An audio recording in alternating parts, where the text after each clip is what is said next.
Me llamo Sara Cortés, soy graduada en Trabajo Social por la Universidad de Murcia, me especialicé en Intervención Social con la comunidad gitana por la Universidad de Navarra y luego me formé en específico en Igualdad de Trato, Igualdad de Género y No Discriminación, sobre todo enfocados dentro del prisma de los derechos humanos. Para mí el feminismo al final es un paradigma que por lo que aboga de alguna forma es por intentar que ningún ser humano, por el hecho de serlo, pues pueda llegar a verse limitado en el disfrute de sus derechos, de sus libertades, de su reconocimiento. Para entender el feminismo, y como yo lo entiendo, es importante que esa promoción de la igualdad de género se haga desde dos enfoques, ¿no? Teniendo en cuenta tanto al hombre como a la mujer. Las cifras hablan por sí solas, ¿no?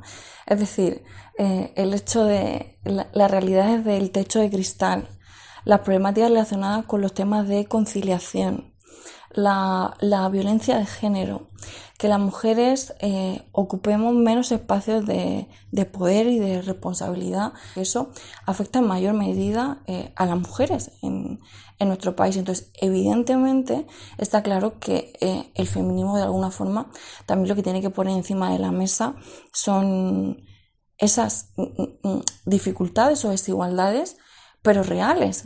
Sí que es cierto que sigue primando ahora mismo en nuestra sociedad, pues una sociedad machista y patriarcal, ¿no? Que eso luego también tiene un enfoque o una fijación directa en las desigualdades que experimentamos las mujeres, pero también tiene sus consecuencias, ¿no? En las desigualdades que viven los hombres. Con la situación de pandemia actual hay muchísimas realidades que ahora mismo se han agudizado muchísimo, o sea, a unos niveles desorbitados. Si ponemos el caso, por ejemplo, ahora mismo, una mujer que sea una mujer trabajadora, o sea, que tenga un trabajo remunerado fuera de casa, que además tenga que combinar su horario con el horario de sus hijos o de sus hijas porque tiene la semipresencialidad, que tenga que dar respuesta a sus obligaciones a nivel laboral, pero también a las obligaciones para con los críos o con las hijas, lo que tenga, pero también las responsabilidades en casa. Claro, eso al final lo que está trayendo es una posición también de desventaja, nuevamente, para la mujer. En ese sentido, ¿por qué es importante el feminismo?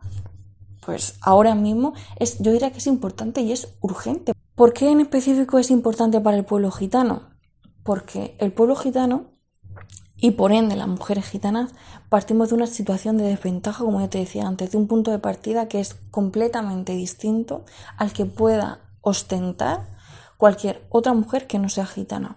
Te estoy hablando pues de lo que se conoce para el pueblo gitano en general como las situaciones de antigitanismo, pero para la mujer gitana en específico la realidad que viene enfocada dentro de la discriminación interseccional, que lo que dice es que los factores de género, es decir, por el hecho de ser mujer en una sociedad patriarcal, le sumamos los factores de etnia, que es el hecho de pertenecer a una de las minorías étnicas más estereotipadas y estigmatizadas de toda la Unión Europea, como así lo avalan diferentes informes.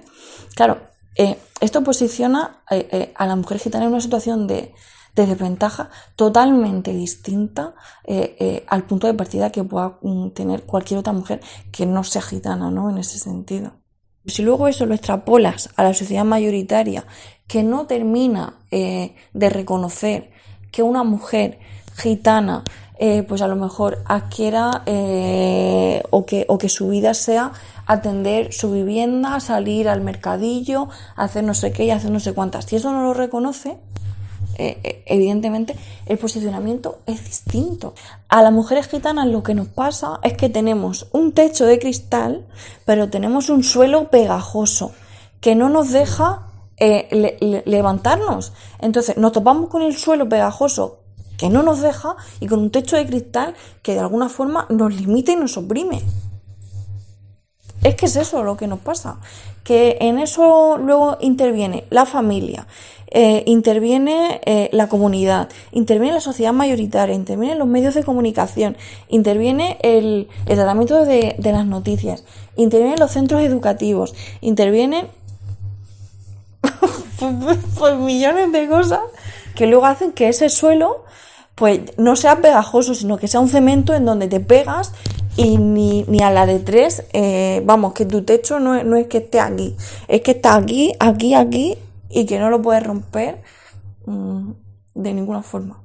Yo lo que considero es que hay un feminismo hegemónico que de alguna forma, yo no diría que se haya olvidado de las mujeres gitanas, sino que directamente, o sea, sin pelos en la lengua, se ha olvidado de la diversidad de las mujeres, tal cual.